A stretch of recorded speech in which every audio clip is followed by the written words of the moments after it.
Isn't that But weird? that's for Zoom, isn't it? Or I don't know. No, it said to YouTube, but it looks good on YouTube, right? Yeah, it does. All right, so we're fine. All right, ladies and gentlemen. Disregard. Here. No, it said to YouTube. We are YouTubing. Right?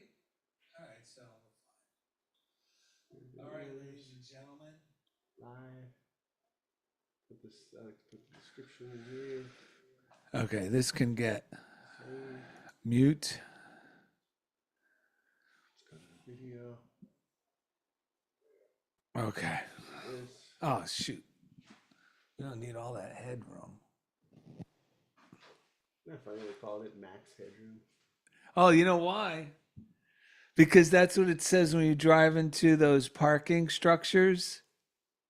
Oh yeah. It always says that yeah. max headroom, and it says like 9 feet, 10 inches, or Yeah.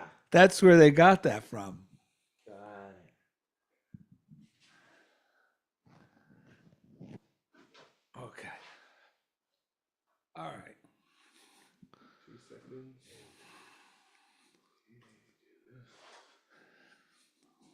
Here. No, I don't want that. Whoa, what was that? What? It came up, and I don't think I can find my way back. Is that it? Yeah, no, something else interesting came up. All right. Tell me when you're ready, because I got to hit this. Are you ready? All right, let's hit it.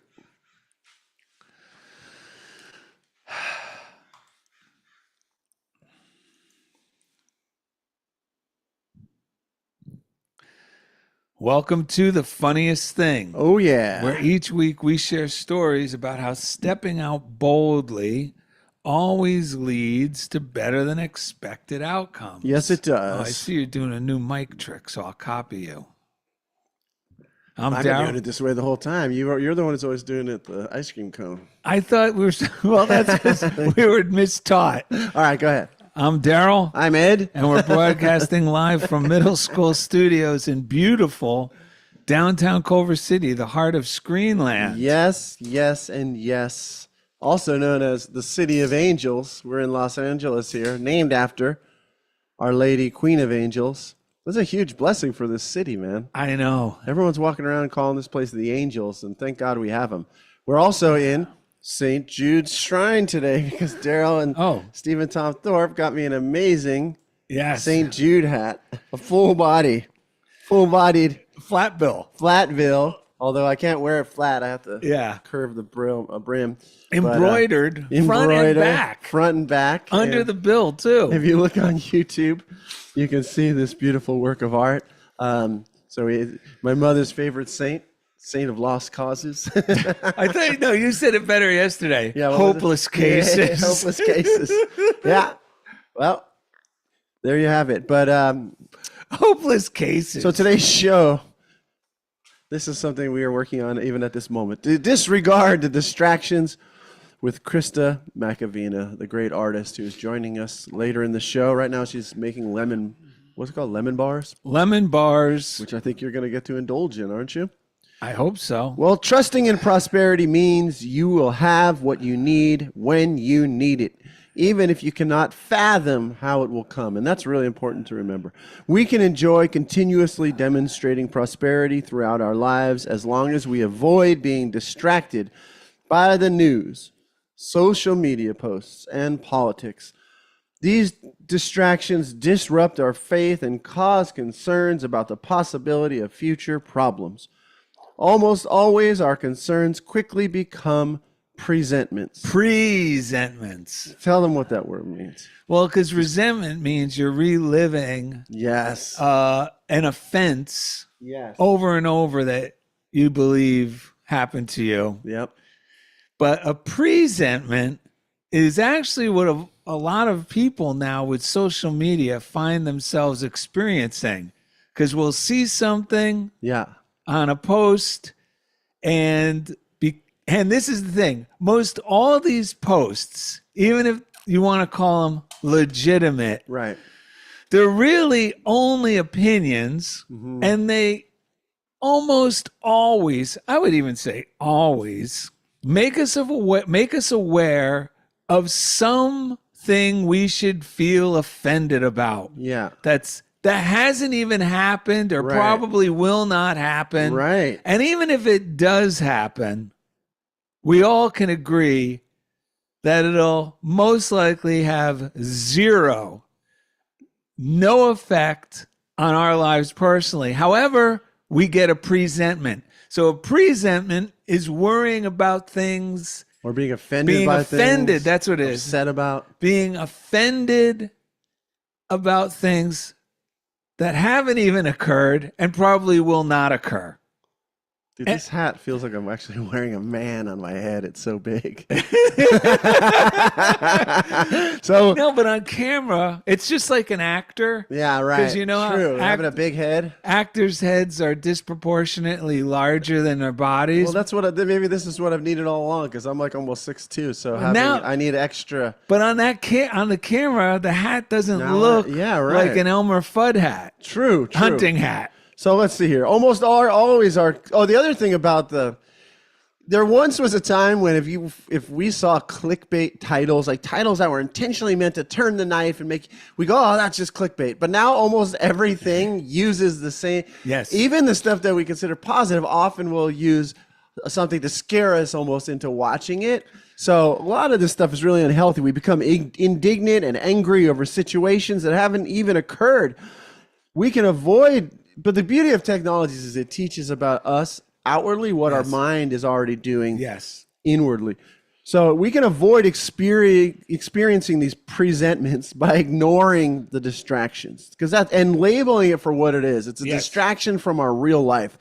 When tempted by the bait of a scary, rumor-ridden YouTube title or social media post, let's be the watchman at the gate of our consciousness, reminding ourselves that there is nothing to see here. Move along. Yeah, we got to be like that good cop that actually protects you. Nothing to see here. Yeah. There's something that you really don't even need to be concerned with. That's right. Everything, don't worry about this. Nothing to see here. Just move along. That's the opposite of what a lot of current culture is everything something to be concerned with. Everything something everyone needs to see, right? So this is a loving, like you said, cop or just authority within us going, we got to be a loving parent to our own consciousness and say, nothing to see here, move along. And on this episode, Daryl and Ed highlight the benefits of trusting in prosperity, because that is the truth of our existence, while disregarding the presentments and distractions. And during the second segment, artist Krista Machovina keeps us moving along, anticipating big, happy surprises with today's reading, Love Attracts. You cannot anticipate big happy surprises when you're in the mood, which throws out all these chemicals, cortisol, adrenaline, even if it's a little bit. That's what all those YouTube clickbait titles try to do. Yep. Because when we're under the influence of those chemicals, and this is just physiologically, we don't make rational decisions. Yeah. And it's also a frequency, actually. Yes. The frequency of our thinking drops. Cannot be on those lower frequencies and still be in tune so that we can anticipate, joyfully expect, cooperate, recognize these amazing miracles that are actually happening all around us all the time. I was going to say, you should bring that, what you heard. Yeah, because this is perfect. Yeah, so the other day, here's the thing. There's a paradox to this because we do still indulge in some social media here and there. And the other day I saw a little short thing and it was psychologist of some sort. I don't know what it was connected to because, you see this little sliver, but it was just what I needed to see, which is this man, older psychologist type fellow was talking about how our brains are actually not wired to be able to handle hearing about all the bad news that's happening all around the world. And he was saying how now in this modern era, which is kind of what I just referenced, there's this non-principled idea that it's actually virtuous, that it's morally right that we should know about every bad thing that's happening everywhere on the world. Otherwise, we're not being a good person. We're not being caring. Yes. And he's saying, but it is actually not possible. Our brain can't take in all of that and still live in a virtuous, loving, kind way here and now. And he was saying if you notice your kids are feeling overwhelmed all the time and they're anxious, he said shrink their world. Yeah. See, because that's what kind of like with Elliot, we let Elliot be a kid. Some people think it's like, oh no, I'm informing my kids about all that. And then their kid becomes like a neurotic little adult. And even if they're out there doing all this stuff to help the world, they're not being a child, a loving, I was telling Jen, when we encourage kids to live in their world, they will enjoy their life so much. And then we don't need to celebrate their accomplishments. I celebrate being around happy children because they're celebrating and I want to celebrate. And life becomes a celebration. And they can actually remind us about what is real. And so... Well, and they cause a ripple effect yes. of good that goes around the world. That's the thing. That's right. Thinking about these concerns does not make us... Or as Shakespeare would say, does not a good person maketh. Right. It doesn't. The best thing we can do is just mind what's in front of us to do. What's the very next thing to do that's right in front of us. Yeah. And doing it with love. And that's it. Yeah, and can I, the other thing, one of the other things I wanted to share this week, which ties into this, which is, I was laying in bed the other night and I was thinking, St. Monica's church is right here. I can always dip in over there and get this message as somewhere different I could go. Yeah. And then that led me to look at my phone and look at their website. Oh, what time is this? And what time their service is? But what it really led me to do is I saw their latest sermon. Yes. And I knew what the show was going to be about. And plus, because Daryl and I don't, we'll study this stuff so we can have a show. We're already living this for our own well-being. So all this stuff is always just applying anyway. So, but what it really led me to, that whole idea about the church, was to watch their latest mass, and I just went right to the sermon that the priest was giving, and they call it the homily. Yes. And he gave a great tool. This is so good. For how to let go of the distractions, because what is the news doing? It's not just telling you something that's happening. It is telling you how to look at it. It's giving you a point of view on what's happening too. Yes. This is not a pray. They're not plugging you in and praying for this. They're telling you who's right and wrong. They're telling you who's to blame, all the horrible stuff that's going to happen next. Big bad wolves are out there. Men are bad and men are good. Women are bad. No, women are good. Right. And our perspective, our mindset is the most valuable. This is what Jesus taught about, how to see through the eyes so that we can witness the kingdom. So related to that, what the priest was recommending, which is such a simple tool, he was saying, in order to practice true forgiveness, a great prayer is just pray, God, let me see this person the way you see them.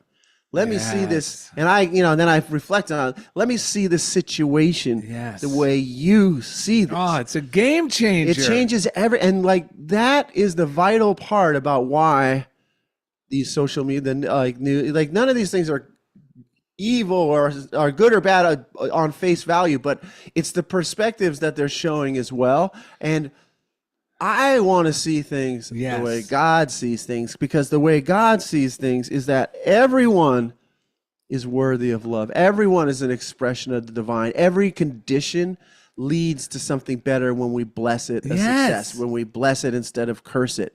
And the good news is, so whether it's a politician that is triggering you, do I or you have the audacity to say, let me see this person the way God sees it? Yes. And then here's the beauty of it is, even if they don't see it that way, if like you're worried about, like, how can I change? You're not trying to, if I see it, then I get to live it. Then I get to experience it. When I tap in, like Daryl was saying earlier, to the frequency of the kingdom of heaven, Yes. then I get to live it. It's so crazy. It doesn't make sense on the physical world that I can live in my own universe where I'm prospering, where I'm having great. I was in a meeting the other day and I was telling Daryl, they didn't have a substitute teacher for me, so I didn't know what was going on in the meeting. I kept like going in and out of the meeting, and because I had real stuff to do, kids to teach, Right. and I had just done one thing, this academic testing portion of this meeting, so I just had one thing to share. So I got in there, and I had no idea what the vibe was of the whole thing.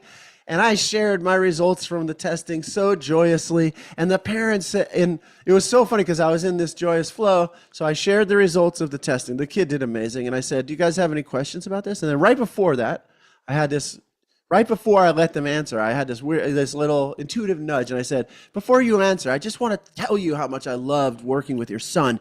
I loved the banter. I loved, he was so smart that he would kind of find the way he was being tested funny, and he'd say something funny about the test. He's creative. And I shared that, and then I said, now, I'm sorry, I just want to throw that in there. Now, do you have any questions? And they said, we don't have any questions, but we just want to thank you so much for that last part you said. And they said, and this is stuff that I might not have shared in the past, but now I know, step out boldly, let my heart speak, like get the rational mind out of the way. And they gave this glowing, like, oh my God, it feels so good to know that someone has seen our son the way we see him at home. So, and the reason I brought that up is little did I know that this had been a contentious meeting. And after I was done, up into that point. Yeah. And after I was done, it went back to being somewhat contentious and misunderstandings. But because I was living in this frequency of good, I got to have a totally different experience. Yeah, but not only that, they experience living in that frequency as well in that moment. Yeah. And, we're not saying, we don't want you to think we're saying anything you're watching or looking at, one way or the other, is good or bad. We're just recommending what Walt Whitman says, which is, personally, dismiss what insults your soul. Meaning, don't look at something, and I'm telling this from experience, I'll look at something based on the title. I already know, this is probably going to offend me, or this is probably going to make me upset about something. That's like the little Jiminy Cricket on my shoulder going, Pinocchio, I don't think hanging out with these boys is a good idea. But I'll go, no, I'll be okay. Yeah.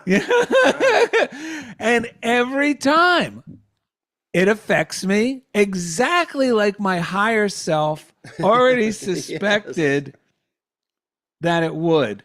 And another thing we got to remember is,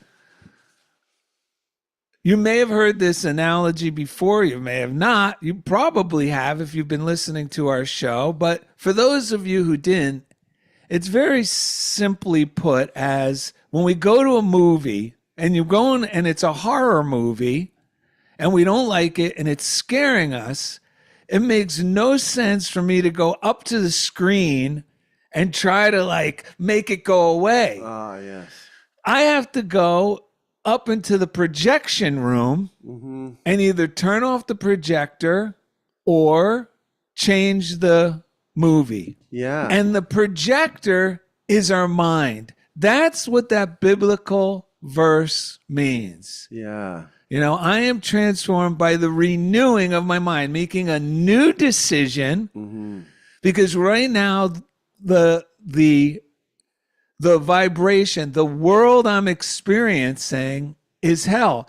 It's funny that you brought up how that priest was suggesting how to look at your neighbor, or even if that's the problem with social media, though. It's not like 1980 where we're just pretty much dealing with our neighbors and the ones that make our coworkers. Now with social media and this TV set that's in our pocket, we can get offended by stuff that's so outrageously disconnected from our real physical reality, but yet take it on that if you really look at it, it's really insanity, like living in a fantasy world. Yeah, we don't even know. The stuff we're watching, we don't even know if it's current or 10 years ago. Like, it's crazy. And it really changes like you said, we take on a whole new belief system. And it's funny because last night I had a dream. Mm-hmm. This is crazy. And it felt like a familiar person that I know, like not a close friend, but this character, a guy, an acquaintance. Yeah. But when you're in a dream, it just feels like that person, but it's not really that person. Yeah. And he was upset about someone. And I said to him, praying for him to feel better makes me feel better. Wow. The person we don't like. Yeah. So this morning when I woke up, I go, wait a minute, there's some people. Now I'm talking about within my own little neighborhood. Yeah. That have said something that was off-putting, and I go, holy cow, and I think I'm dealing with it. I think I only think that I'm letting it go, but this dream I realized, no, I have to pray for that person to receive all the good that I would want. And at first this may feel like I don't want to do that, but you know what? I can't stand feeling I don't want to carry any more weight around. So, and I also know from doing this over the years that it really works. I end up feeling better. Yeah. And eventually that whole, because we're creating ridges in our subconscious and conscious mind. It's habitual thinking creates a groove. And I could change the groove I've created with constantly thinking, this person snubbed me, or whatever I justify it as, my being offended by them. But now it gets replaced with love, kindness. Yes. And it does change the person. Yes. So, go ahead. What I just said about when we're watching something on the YouTube, we don't know if it happened 5, 10. Yeah. That's the same thing in our mind. We don't know. Our mind reacts. It could be something that happened 15, 20. Yeah. It reacts the same way. And I did the same thing because I realized, like you said, I had done my best to bless and forgive, but I used this tool. I was like, let me see those people the way you see them. Let me see myself. Because a lot of times part of the snafu of doing the judgment thing is that I also keep myself stuck as a bad person. Yes. And that all of that sucks. God, none of that is real in the mind of God. And when we're talking to, for anyone who's listening, because sometimes I get to the point where I'm like, I don't want to renew my mind. I don't know how. But here's the deal. Our mind wants to renew itself. It automatically renews once I just agree with the fact that I want my mind renewed. You could do this affirmation, which I often do. Yeah. God is renewing my mind and improving my circumstances. Yes. And, like in Taoism, and also this is an image in Christianity, which is spirit is like water.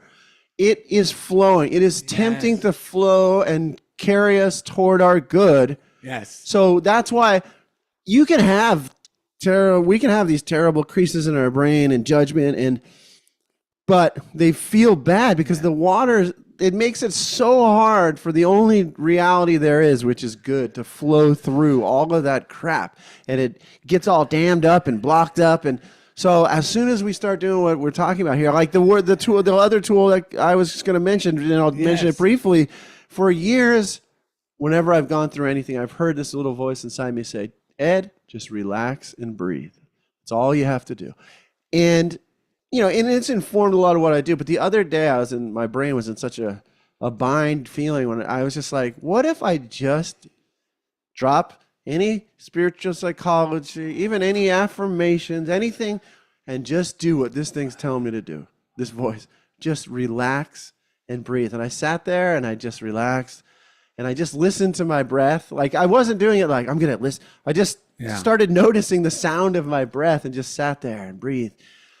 And wouldn't you know, my vibration rose naturally. and all of those things that I thought I had to work out, they all just started to line up. And then, we study this stuff enough, and then I looked around and I saw, wait, God is here. Yes. The divine presence is here. Because the distractions, why are they distractions? They're distracting us from the truth of the divine. And this is not just stuff for people that lived thousands of years ago, people you read about in books, Charles Fillmore. No. None of it's for you. It's for us. Yes. All of those teachers wanted us to know that. Because they were just like us. Yes. Well, here's two things I hope you can use on your brain, which I'm going to be using. One of them is, I'm not going to let anyone else in my projection room, because that's what YouTube, social media, we're not saying it's all bad. There's great stuff on there. But if it's not elevating your mood and it's making you feel offended, well, that's usually an indicator that now you're putting yourself, and I'm putting myself, I'm changing all my circumstances in that moment. Because I'm letting someone else put a movie in my projection room. So we need to be also the projectionist and say, no, this doesn't feel good. Right. And if you do watch it and it feels bad, you can do a dissolving affirmation. Like if you start being overly concerned about something because you heard something and it made you think a certain way. And like you said, when we see something that makes us feel a certain way, well, it's not, then it just, like Ed said earlier, it doesn't then just, it changes my whole perspective. Because now it doesn't just affect how I think about that thing that I made aware of that now I'm offended by. Well, now my perception is now affecting everything in my experience from that lens. Yes. So that helps me let go of it quicker. And another thing you were bringing up about these things, our mind, what we accept into our minds, and then we get a feeling. And offense is a strong feeling. Anger is a strong feeling because it's rooted in fear. And that makes an impression. And then our mind works impression, expression. Impression, expression. And what I impress in my mind, I express. I can't help it. Yes. So we want to try to impress the good, and it starts with changing our mind. I got one great reading here. Great. And then we're getting close to our guest. Yeah. This book, I don't know if I got my mic right, but this book right here is, hang on. Yeah, I don't know either, because this is a year of miracles. It's working. I think no, yours is. I was just saying, I don't know if your old ice cream cone method or this is better. I don't know. We'll find out. Yeah. But this is Marianne Williamson, A Year of Miracles. And this was from yesterday's, if you have the book. Unfortunately, she numbers them like day 73. Yes. So it's kind of hard. I always have to look on my phone. What number day of the year is this? Yeah. So, but this is really 314 from my notes. Oh, did you put a little? You're smart. Yeah, I put a little date in there. So this is a great one. My greatest power is the power to change my mind. I can choose to believe in miracles. I can choose to have faith in the goodness of others, regardless of how they express themselves. Right. By doing so, I develop the power of my spiritual mind, and I develop the power to invoke the world I wish to see. Yeah. When I believe in people's goodness, they are more apt and likely to show me their goodness. When I believe in the possibilities of miracles, I am more likely to experience them. And it even says at the end, what we're talking about, I will not be deterred today by the spiritual ignorance of the worldly mind. And that doesn't mean we're discounting other people as being spiritually ignorant. We're just talking about ignorant means not dumb, not less than. It just means choosing to ignore. Like Ed said, when you first started sharing, like the news, it's not saying, okay, this happened. Let's all affirm the best for these people. Instead it's Yes. going, oh my God, this could happen to you too. Yeah. So- and then it's like sandwiched between some Yeah. ad for some Sky Rizzy drug or something Yes. too. And they're all manicured faces, not making the right expressions for what they're feeling. Yes. Well, and this means spiritually ignorant means to ignore the spiritual solution. Ignorant means to ignore. Yeah. So to ignore the spiritual solution, we need to, what that line is saying to me, I don't need to be concerned about who I think is or isn't living this way. Right. I need to live this way. If I really want to make a positive change in the world, Yeah. Dude. I need to treat myself properly by choosing to do this method of living, changing my mind when I experience an offense to the positive, believing that God is always working. And that creates a ripple effect. Why? Because I'm going to be more likely to say nice things Yeah. to other people. I'll be more likely to be encouraging instead of discouraging to other people. And that has more of a chance of solving all the problems. If we all just did that everyone is making, or these outlets are making us aware of, Yes. than being just aware of the problem. That's right. And that's why it's important to find principles that you believe are true, or what is really true about life, so that when my own mind, for me, I'm always looking for the principle behind it. So because my own mind is going to go off the rails, and so am I going to listen to the part of me that knows that the principle says that everyone is an expression of the divine, and then find my way to practice it? Or am I going to ignore that and say, no, right now it's okay for me to get indignant? Because even Marianne Williamson, I've seen some things online recently, and because many of us will hit a place where we're like, you know what, that spiritual stuff was good, but this is really bad. Yeah, but no, that's not true. I know what you're saying, believing, no, this is really bad. Yeah, but it's like Emma Curtis Hopkins was a great read for me, because she pulls no punches. She's just like, it doesn't matter who you are. Yes. If at some point I decide to stop living by principle and just go along and say, okay, now's the time where I need to be indignant. Now is the time where it's justified. You can do it, I can do it, but it doesn't change these principles of truth. And if I want to reap the fullness of them, which is heaven on earth, regardless of what's going around us or in the news, and being a light unto the world and an actual blessing to the very things that I might be concerned about, then I got to just come back to the principles. Yes. I got to do my morning routine. And this is the ultimate prescription. It's like, be joyful. Yes. Unlock your health, your wealth, your relationships. Yes. Find doors opening that no one else seems to know how to open, or people believe can't even open or won't open, and watch them open, and be willing to be wrong about the things that feel bad, and be right about these principles of ever increasing good and our divine inheritance. I just got a few quickies. I'm glad you brought that up, because even Emmett Fox, who was in Emma Curtis Hopkins era, I think he learned more from Judge Troward, though, in England than he did from Emma. Okay, but it was all the same. Right. And he says the same thing. He says, it can't be all right at any time to say, well, except for this guy. Yeah. This guy's okay to be upset with. Right. Because this is serious. Right. He says, no.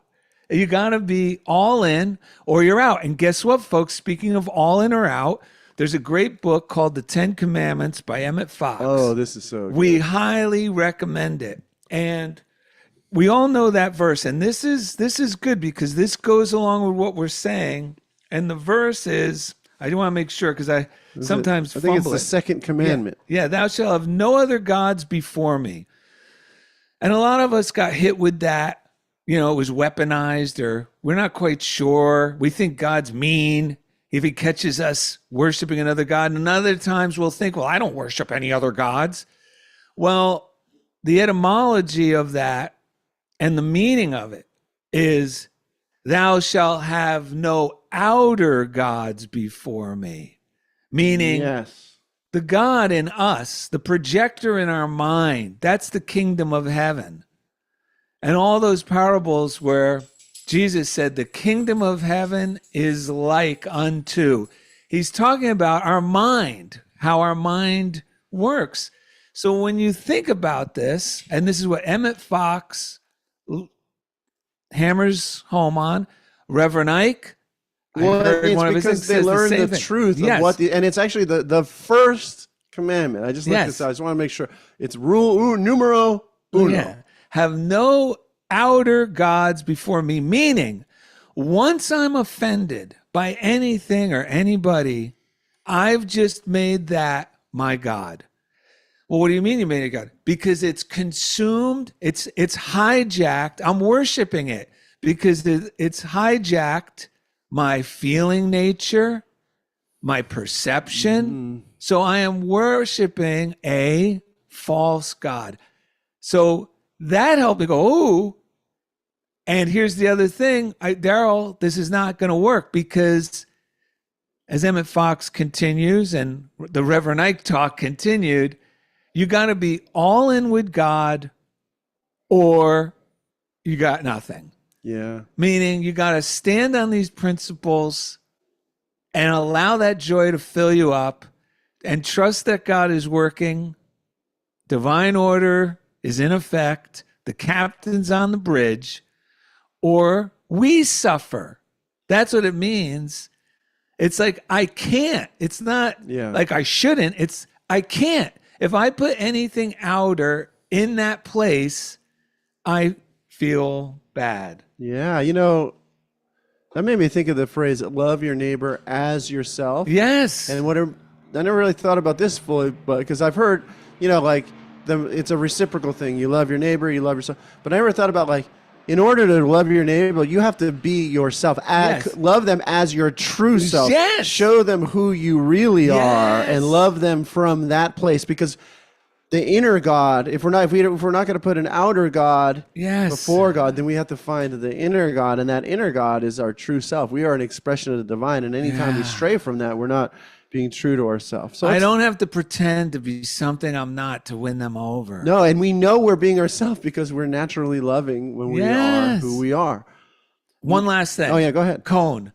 Not a Cohen. Cone. I just heard someone talking about Cohens. I thought you were talking about Alan Cohen. It's a Chinese one, and it's just what you said. Yeah. It says, tension is who I think I should be. Yes. Relaxation is who I am. Oh my God, that is so true. It's not what everything teaches. The hidden messages within a lot of the things we look at that are not that. So, but thank God that is the truth, that relaxation is who I am. So we want to thank the Patreon people. If you're contributing on Patreon, patreon.com/funniest thing. We appreciate it. We did a really funny little Tuesday prosperity Zoom with Daryl had a book full of funny haircuts, and Susan Sly loved the Go-Go Geisha. Yeah. Do you have that right now? Yeah, I got it. All right, I'm going to read this.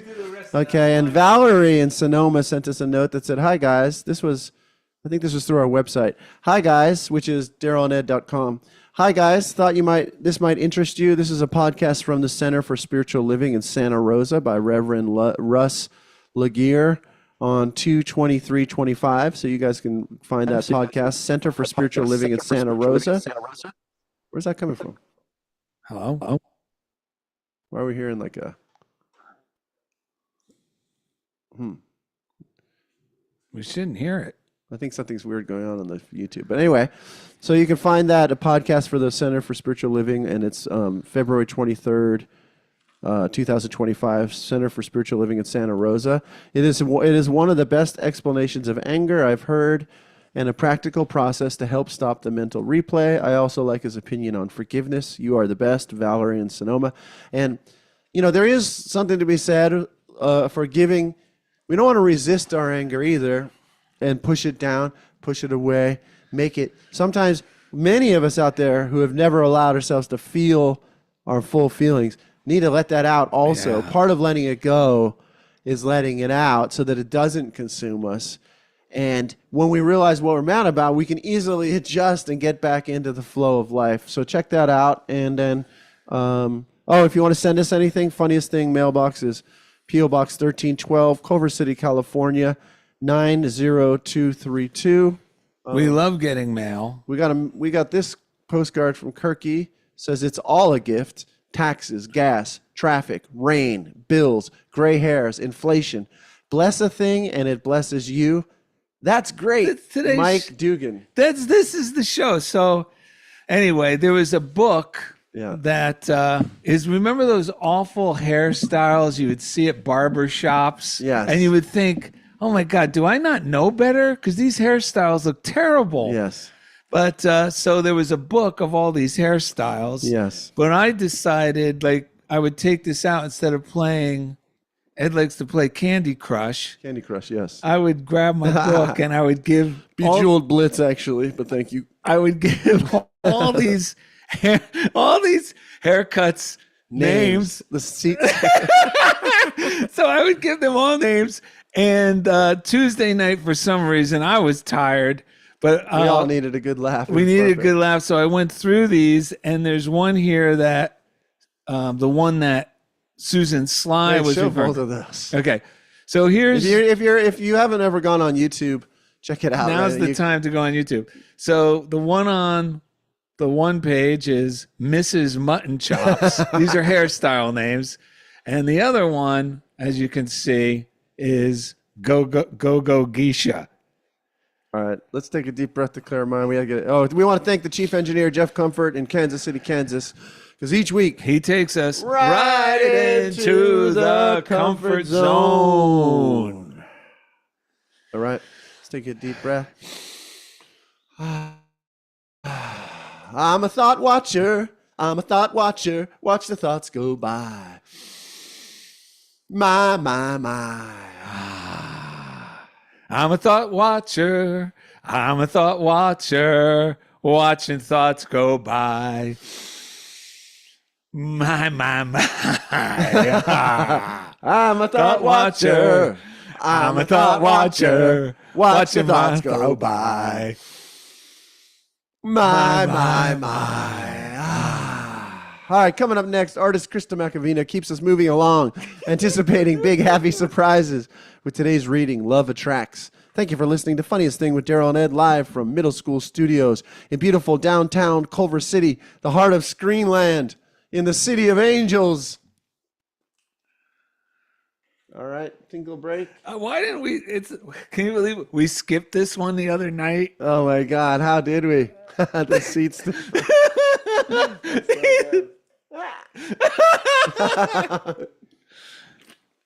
Did Krista see did you know I named all these hairstyles? Everyone on YouTube's loving that. I love those, and really people should be watching this on YouTube so they can see them. For the extra laugh. I love naming things makes it so much more fun. Did you see these two hairstyles? No, I wasn't in on the call on. I know about your book. Yeah. Can you read them? Yes, I dare you do.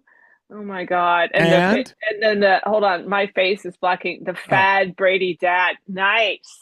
Doesn't that look like Fad Brady dad? It totally does. It's and the I dare you do? Yeah.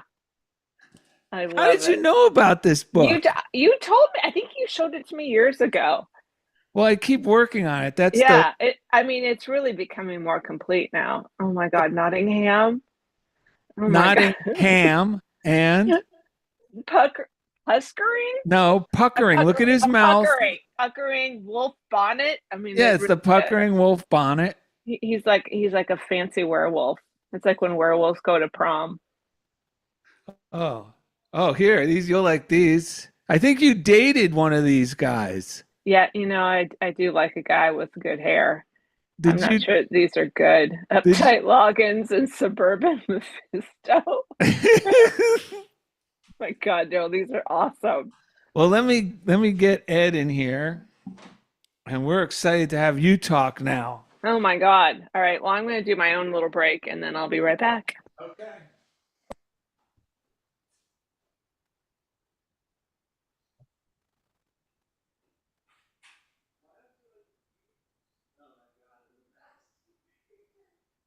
Oh, hi, Gidget. Good to see you smile.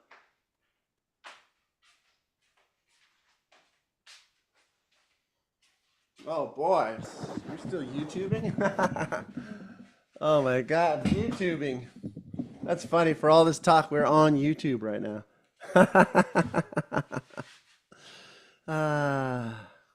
Hope y'all are having fun today out there. No comments in the chat. Jeez Louise.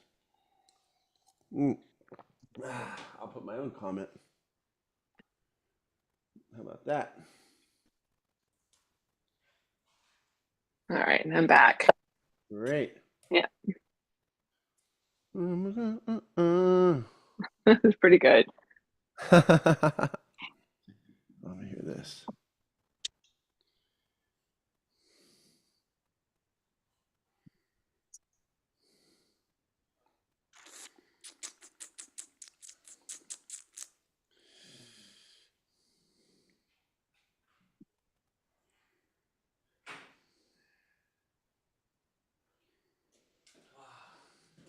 I told Krista that she could speak.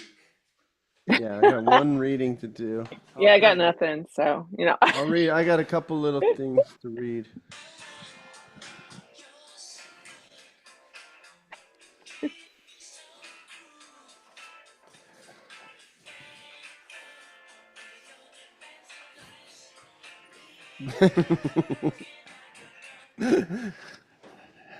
Okay, are you ready?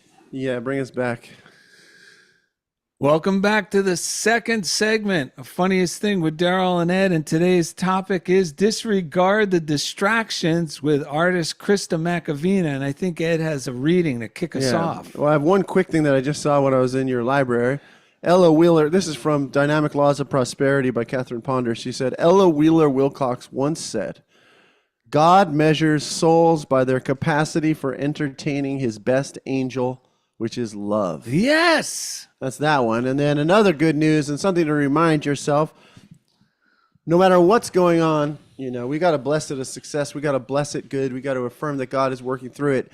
And Mary Kupferle in God Will See You Through, which I love this book, said, if you are concerned about some situation in your life, dear friend, know that God will turn it to good.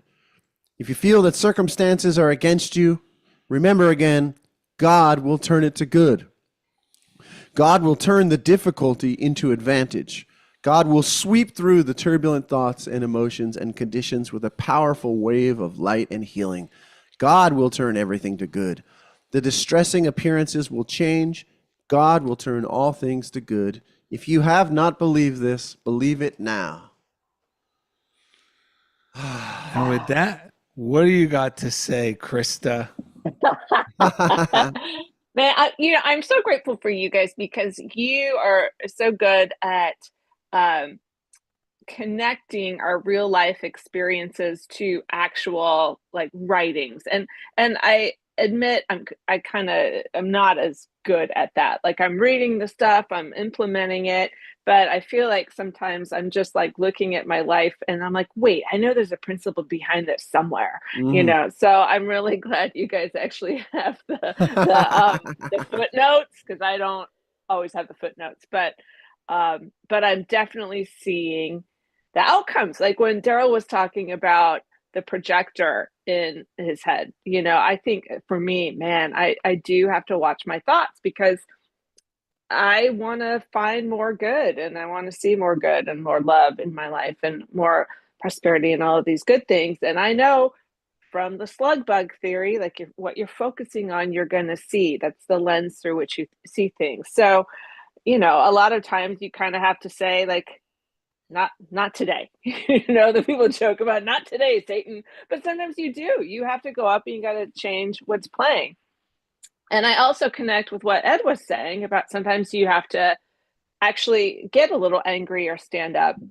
This time with what is happening in the world is such great practice for implementing things in your own self and around you. Years ago, I was, just for context, I was raised with a military dad and a really good Air Force wife mom, and I was basically taught to not cause any trouble, be a good girl. You don't want to mess up your dad's career by being a wild child. You had to, sort I mean, he wasn't like the great Santini. He's a good dad, but I was raised to be good. And so for me to stand up for things is sometimes kind of hard. And you got me thinking about a time when I had a friend over at my house and he was saying some awful things, racist, homophobic, you name it. If there was a group, he was saying crappy things about it. And I remember Maya Angelou once said that she just told someone to leave. So at that point, I didn't try to change his thoughts because, if someone's on that tirade, they're not going to go there. So I just stood up and I walked to the door and I just opened the door and I said, not in my house. We don't talk like this in my house. Mm-hmm. And he looked at me like, whoa, like the Scooby-Doo. Whoa. So what I realized is I have to do that to my own head. And by the way, he really has never talked like that around me since, because he knows that hate's right. I'm not about the hate. So I have to do that with my own brain. Yes. Like when I start to get scared and fearful, I have to not my house myself. Like if my brain is my house, I have to be like, no, not my house. No, that's not what you're about. That doesn't do any good. And try to implement like these good techniques and principles. And sometimes I like looking at these teachings as like secret code. Like here's this Bible and people use it to hurt people sometimes. They're not always getting down to like the metaphysical, the message, which are these wonderful tools for living and flow and ease. And they're all there. And it's like a secret code book. You crack the code, you can have a great life. But yeah, you gotta crack that code right. So anyway, those are the things that are coming up to me as you guys are talking. And I know, and I'm just curious. Sometimes I'm curious. I'm like, why'd you pick me for this episode? But I trust that I'm here in the right place at the right time. So, you know what I like about the times like these? Yeah. George Bernard Shaw said it best. What did he say? Because the same thing was going on then, but I'll just let him speak on my behalf. He said, what do you mean times like these? It's always been times like these. Yeah. Always. You're right. Because he's just saying this back in the 50s or 60s when they were saying, it's times like these. Oh my God. And I got to remember too, I think as we get older, my mind just maybe if this happens psychically, just out of bad mental or race mind, that as people get older, including myself, all of a sudden I take on more things as thinking it's never been this way before. But I really believe now that was only because at those other stages of life, from 0 to 12, it was so far out of my realm of experience. My parents were the ones making the money and feeding me, that all I was dealing with was who liked me or didn't like me on the playground. Yeah. Then as I became a teenager, now the focus was girls and impressing the other guys. Then in my 20s, I was concerned about my life changing and growing and developing and becoming something, in this life as far as the possibility of what's my career. And then the 40s was more or less finding myself within all that career. But then I think after the 50s, those drives aren't as compelling. So now I start getting more easily offended by things I shouldn't even care about, because I know kids now are going to grow up just like what I thought about the 60s. But now if you look back at the 60s, people were getting assassinated left and right, including my grandfather.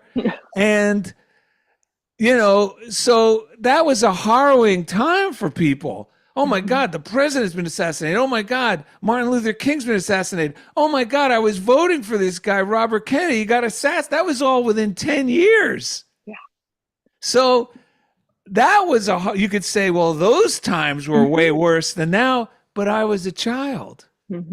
And now my mind is trying to trick me into thinking, oh, times like these. If I hear one more person say times like these, I'm going to go, why? What do you mean by that? Because it's just a bad mental habit. Mm-hmm. And the best thing I could do is to just bless it all and not allow myself to get offended. That's it. Yeah. That's Yeah. it. Absolutely.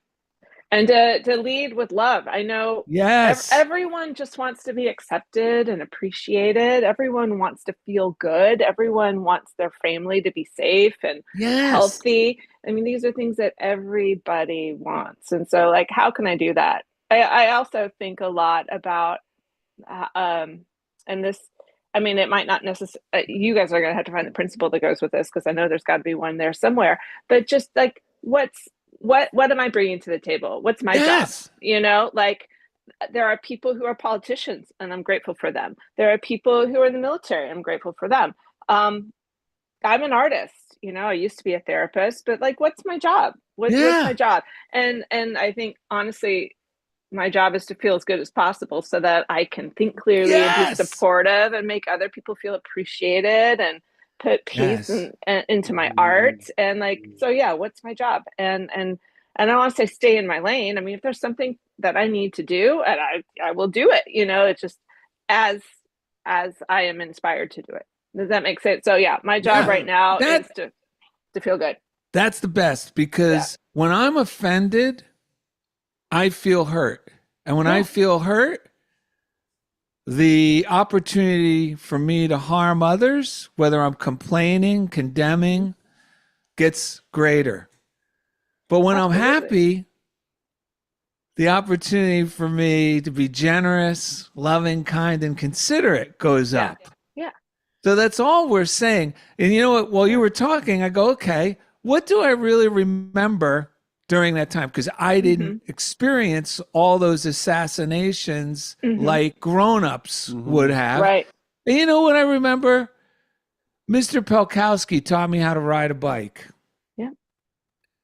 And he was an adult living in that time, because my dad was raising us as a single parent and doing the best he could. So he really didn't have the patience nor the time.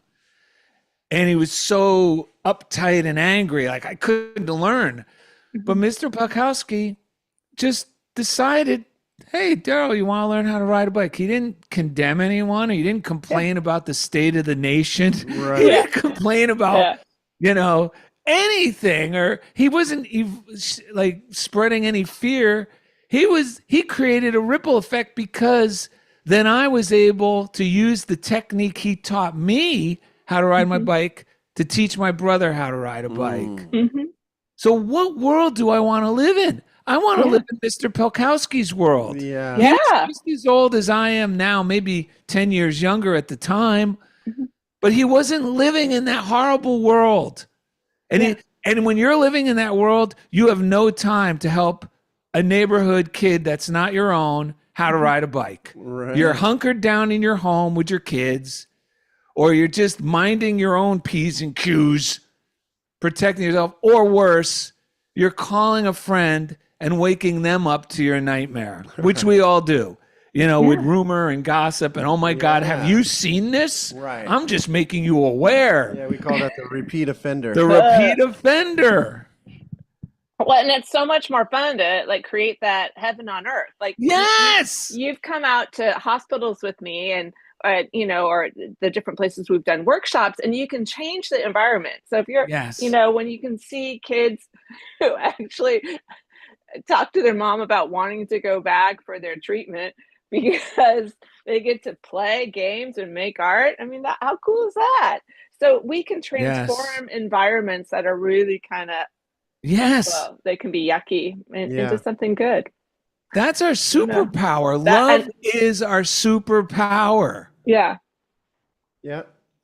Yeah. And, you know, one of the thing is, we're all going to get offended from time to time. Yeah, sure. Finding a way to express it and let it move through sometimes in a healthy way. What it teaches me, it like kind of like reconnects myself with myself, and reminds me that I'm person with emotions and that Yes. everyone else is too. Yeah.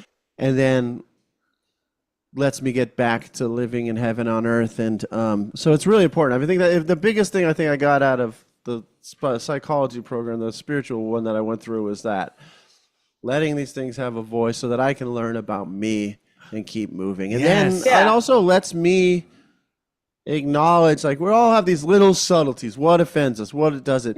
But Yeah. beyond all that, we are all living in this oneness that continues to provide for us. It's not politicians. It's like they play their role. Yes. And then Robert A. Russell says, it's like a very outdated system, and at some point, it'll probably not be. He said it will get to a point where it's not necessary, but while it is, just bless it and Bless let them. those We need people, them. Yeah, we let them do their thing. I mean, this last night I ran out of ink. Today I got new ink coming to my house through Amazon. Yes. Like, we're all using the things that we think we're so offended by, and then we beat ourselves up out of guilt. Oh, I should just stop using it altogether. It's like, how about just blessing what is, coming back to my square? How can I teach a kid to ride a bike?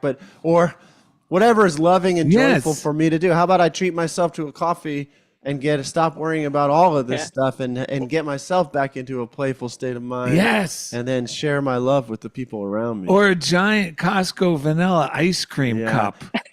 Yeah, That's my favorite. life wouldn't be life if, like, these big things that we think are never unchangeable and everything's going to go to hell if that changes, or this thing.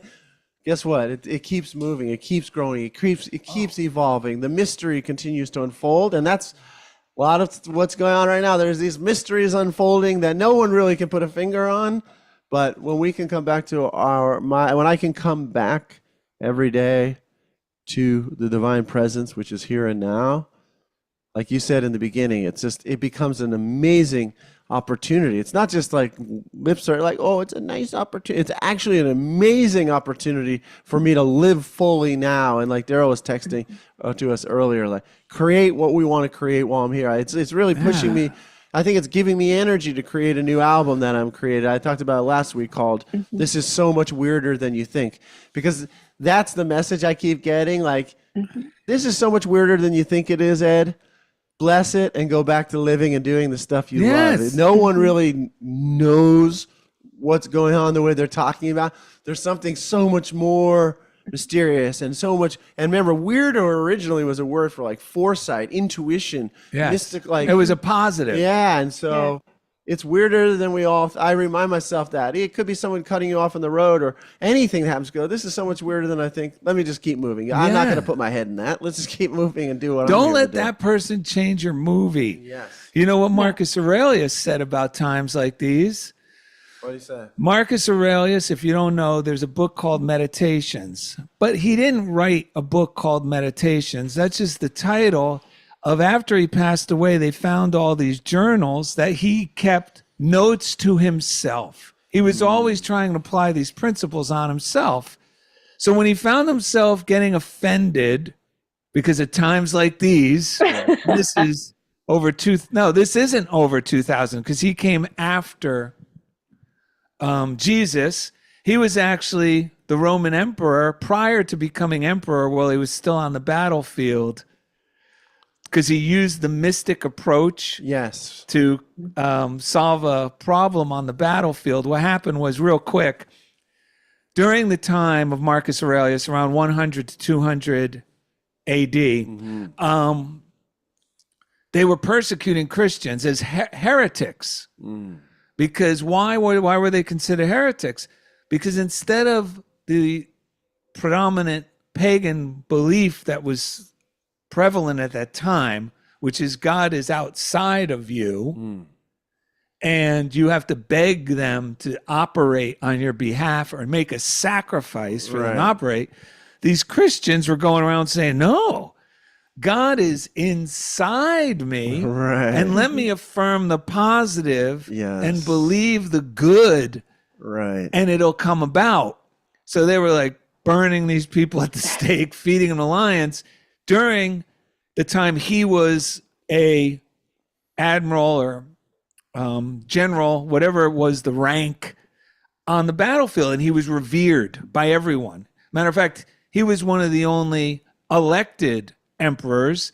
And out of the top 5 most wonderful emperors, he's in that group of being the most generous and democratic of all Roman leaders. So this is what happened. He's on the battlefield, and his troops and himself are now dehydrated. There is no water, and they're going to perish. So what does he do? Even though he was, Christians are being killed, because it's a last-ditch effort, he decides, and you could see this on Wikipedia, it's not false.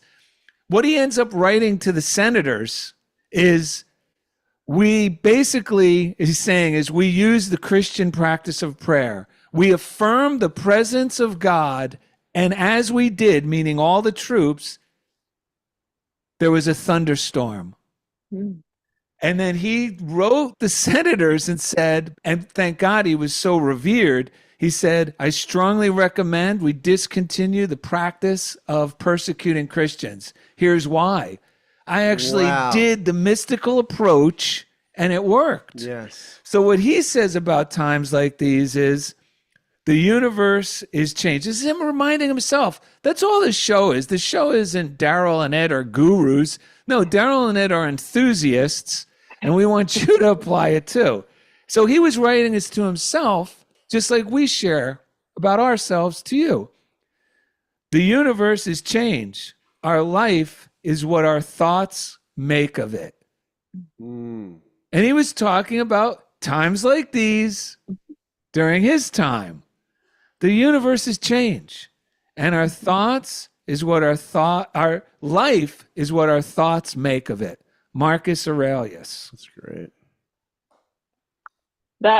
That's really cool. I mean, for the record, I would not want to be in times like those because I don't feel like being fed to lions. So there is some improvement. There's a lot of improvement. We're actually air conditioning. We have spices. A lot of good things. Showers. Spices that kings didn't even have at their disposal. Running water that kings and queens never had. Any food from any country, anytime. Anytime. We also have chariots that we could take anywhere, anytime.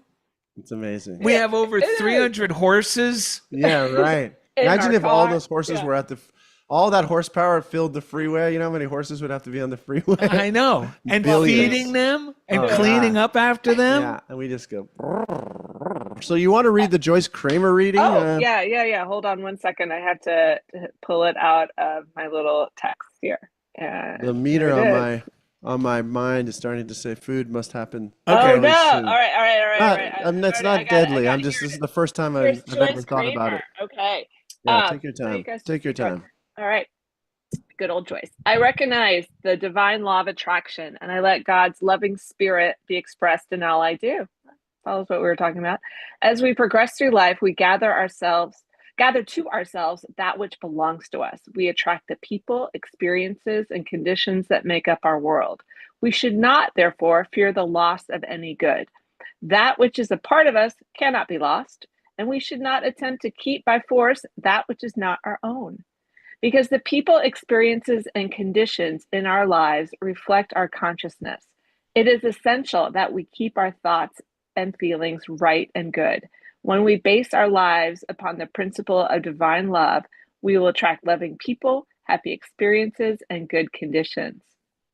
And she put a verse with this one: keep your heart with all vigilance, for from it flow the springs of life.